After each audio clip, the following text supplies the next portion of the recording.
Mwendelezo wa ripoti ya kuhuzunisha kutoka hapa katika kitongoji cha Endakulanku, ambapo tumezungumza pia na mke wa marehemu pamoja na ndugu ambao wamezungumzia kuhusiana na bwana Daniel Ama kufariki dunia kwa kujinyonga, ambapo mke wa marehemu amekiri kuwa walikuwa na ugomvi wa muda mrefu ambao ulisababishwa na wivu wa kimapenzi ambao ulipelekea Daniel kujinyonga na kufariki dunia siku ya tarehe 15 mwezi wa 3 mwaka 2026 kwa kujinyonga katika msitu wa Bereko.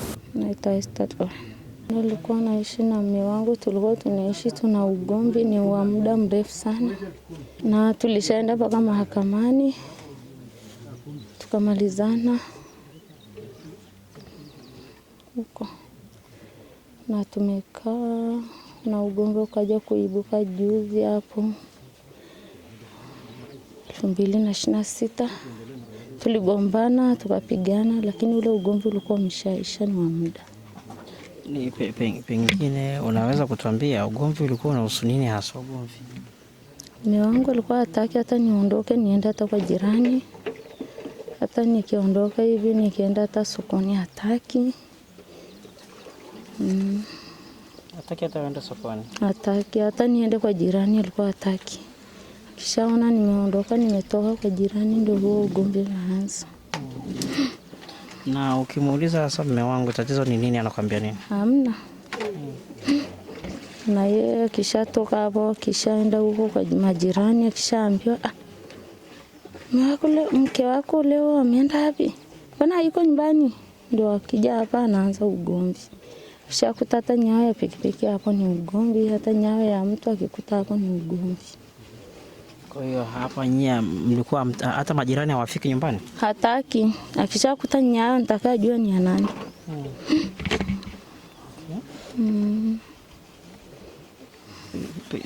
Pengine ni hilo tu, hakuna lingine?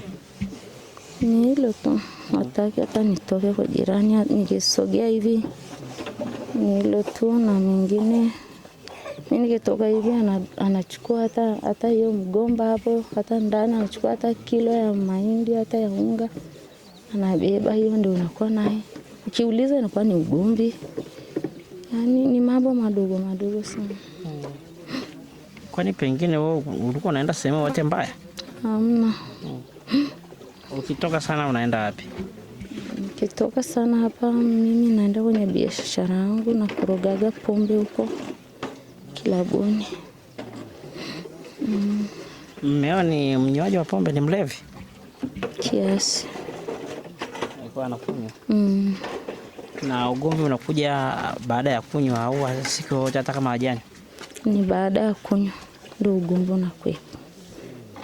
Lakini kama hajakunywa hamna ugomvi. Alikuwa anakupiga? Nani wakati akilewa? Kipindi cha hapo mbele alikuwa ananipiga, lakini hapa nyumba alikuwa anipiga. Inaelezwa kwamba alikuwa na majeraha shingoni, mkononi. Pengine nini kimepelekea yeye kuwa na majeraha hayo? Hapana. Mimi sijui. Inaelezwa inaonekana ameng'atwa. Sijajua, labda ameng'atwa huko kwenye pombe. Mimi sijui. Sio wewe? Hapana. Ana ugomvi wetu ulishakuwepo toka mwezi wa kwanza mpaka leo. Kwa hiyo sio leo mng'ata kama inavyosemekana? Ndio. Okay. Alikuwa na tabia kulala pengine nje ya nyumba aje nyumbani? Hapana. Okay. Akisafiri tu, ana tabia ya kusafiri bila kuaga. Anatoka hapa, anaondoka sehemu, akishafanya vurugu anasafiri sehemu fulani. Na baada ya muda ndo unakuja kuambia yuko mahali fulani. Tuelezee sasa hizi siku chache kuanzia labda kabla ya tukio la kujinyonga. Siku chache hizo hali ilikuwaje? Alitokaga, alisafiri toka mwaka jana mwezi wa 7. Akaja akarudi hapo mwezi wa 11. Alikuwa yuko vizuri tu. Hali ilikuja, yani alikuja ni usiku, yani toka alivyokujaga hali yake ilikuwa sio nzuri. Yaani hali ilikuwaje? Anaongea tu maneno mengi. Anaweza kutoka hapa akaenda sehemu fulani, hachukui muda, anakuja. Anachokikutana nacho hapo anaweza kuja kuambia hapo, oh, mama fulani leo nimetukanwa, wewe ni mlevi. Sasa hiyo mimi naichukulia poa kwa sababu nimeshamjua tabia yake koje. Wewe binafsi unakunywa? Ndio. Kuna siku wengine wanaweza ukalewa ukashindwa kwa nyumbani? Hapana. Mmefanikiwa kupata watoto wangapi? 6. Watoto 6. Okay. Sasa hii ya mpaka kuondoka nyumbani sasa na kwenda mpaka huko mlimani, mtueleze ilikuwaje? Hata yeye alikuwa anaumwa tu mkono hapo juzi. Alibuka tu kama, yani hata hatojajua ni kama uvimbe tu ulitokea hapo kwenye mkono. Sasa huo mkono ukawa unamzidia, ukawa unatoa usaha. Sasa ulipokuwa unatoa usaha, tukakaa hapa sisi kama familia, tukasema sasa huo mkono mbona kama unataka kuleta kitu kingine, tuseme sasa tuchangie.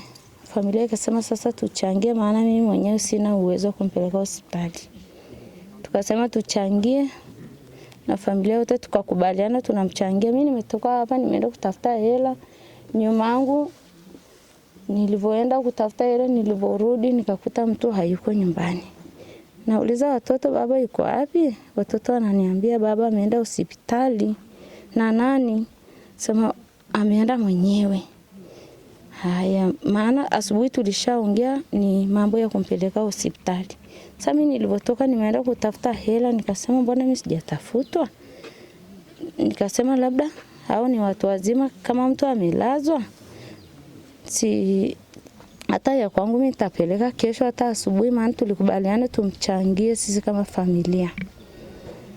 Sasa jioni mtu alipokuwa hayupo, mimi nikalala. Ilipofika saa 5 nikaanza kutafuta simu ya shemeji yangu ile tuliyokubaliana ampeleke hospitali.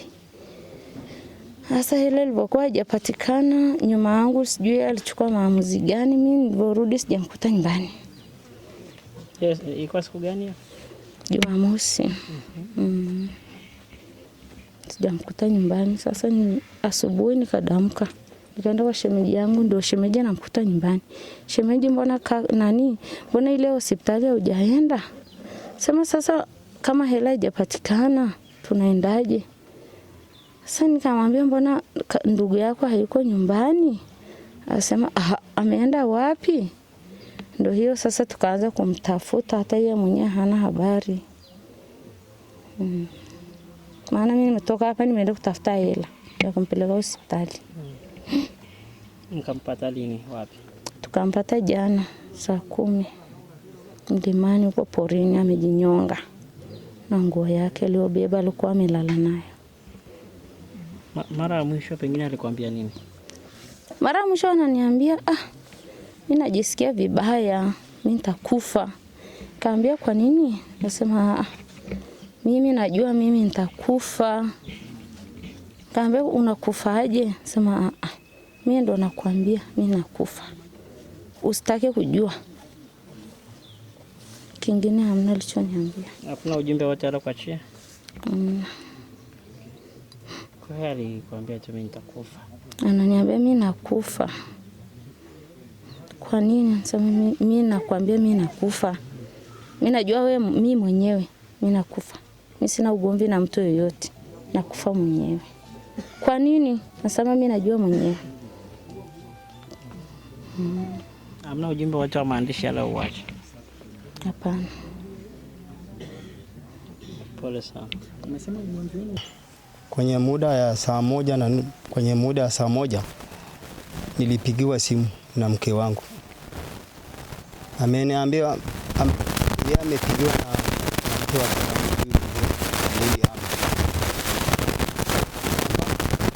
lala nyumbani hayupo. Kwenye kwenye bangu kuna kambi yangu fulani iko hapo chini, kwa sababu mimi niko karibu na forest. Ng'ombe haiwezi kalala pale kwa sababu niko kwenye. Sasa nilikuwa naelekea kule, nikarudi njiani, nikafika hapa nyumbani. Nilipofika hapa nikawakuta watoto wako hapa, sijamkuta mwanamke hapa. Nikawauliza baba yuko wapi? Wakaniambia baba hayupo, hajalala leo. Nikaondoka hapo nikaenda kwa mama hapo. Kwa mama ndio nyumba hiyo hapa ambayo inaonekana kwa hapo. Nikamuuliza mama, mmemwona nani Danieli? Akasema mimi sijamuona, nani mke wake amekuja hapa. Wananiuliza kwamba mume wangu hayupo, hajalala hapa. Sasa nikamtafuta mdogo wangu anaitwa Emmanuel Ama. Nikamwambia ise, tutafanyeje? Huyu bona hayupo. Tukafanya majukumu wa kumtafuta. Tukamkuta nani, nikakuta pale na mamangu mdogo. Akanikuta yani kwa kakangu yuko hapo juu naye hapa. Nikamwambia sasa, mama, kakangu hayupo. Akaniambia anaenda wapi? Kwa sababu mbeleni walikuwa wakigombana vile, anaweza kaondoka kwa majirani, analala, siku ya pili anarudi. Yaani wakigombana, anayeondoka ni mama au baba? Baba anaondoka. Sasa kwa sababu yule mkubwa wangu mambo ya kesi hataki. Kesi anaiogopa sana. Yaani kesi anaiogopa sana. Kwanza polisi kwanza anaiogopa sana, anaiogopa sana. Yaani akishasikia mambo ya kesi ana panic. Sasa hapo sasa ndio mimi nikaondoka hapo, tukamtafuta majirani hayupo. Nikaacha majukumu kwa mdogo wangu kwamba aiseme mtafuteni, ngoja mimi nikatoe ng'ombe. Mimi nikaenda kutoa ng'ombe. Baada hapo mimi nikapigiwa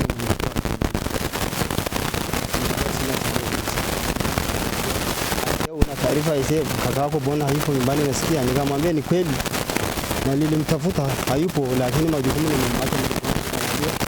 Fanya namna lolote, kusanya vijana wakati hajapatikana. Wamemtafuta mpaka saa 7 hayupo. Ndio hiyo wakampigia mwenyekiti wa kitongoji. Hapo mbeleni walishagombana na mke wake. Walipogombana wakawa wanakunywa pombe.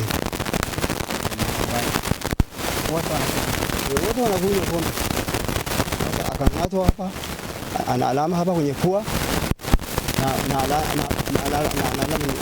alama nyingine hapa.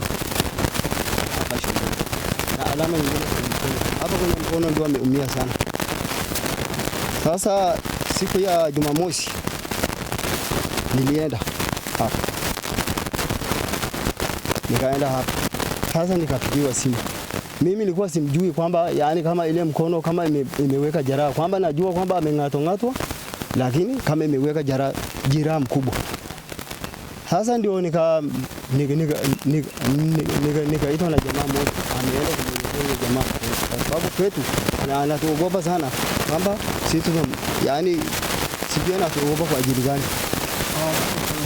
Yani mshauri ananiambiaje mimi, wewe ni mdogo sana kwangu, utanishauri nini? Unamshauriaga mara nyingi sana kuliko unafanya mpaka ofisini mpaka wapi. Na ugomvi wao mnagundua kama familia, ugomvi wao unasababishwa na nini? Ugomvi inasababishwa na mapenzi. Yani kwenye mapenzi yao. Hasa huyu mkubwa wangu, yani hata mke wake yani hataka akae hata na mtu yote. Akikaa pembeni ya mtu anasema kwamba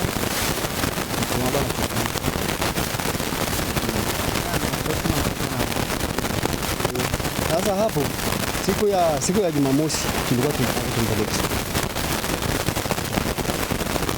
kwa ajili hiyo mkono. Sasa hapo tukaongea tukachangana hela akapeleka na huyu mdogo wangu na mwingine hapo. Sasa hapo majukumu tulishamaacha kwa jamaa huyu, yani huyo jamaa anampeleka hospitali. Wakati huo sasa sisi tunaondoka, mama yake akaondoka akakimbia na nini mlimani. Mdogo wangu ameenda kujiandaa, yeye ameachwa hapa, ameambiwa jiandae nikupeleke hospitali. Hajamkuta.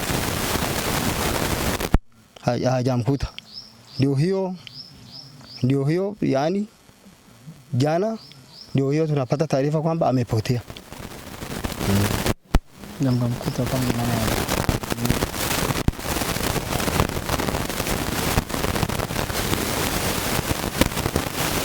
Ujumbe alioacha hamna isipokuwa kuna hati yake fulani ya nani ya nani ya hati ya wanjaji fulani kule karibu na geti, ndio ameondoka naye akakuta kwenye nani kwenye kiasi. Isipokuwa Hosea alioacha kwa mama kwamba mimi nitakufa tu, lakini kiwanja wangu isiuzwe. Alimwambia nani? Mama. Alimwambia mama. Wakati alielewa ikiwa ya kwake. Akamwambia kwamba mama nitakufa lakini isiuzwe. Kiwanja wangu isiuzwe na mwanamke. Ndio leo acha Hosea niliosikia kwa mama ndio hiyo. Pole sana.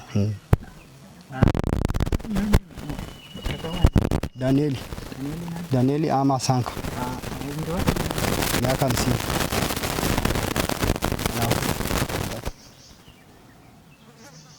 Ana watoto 7.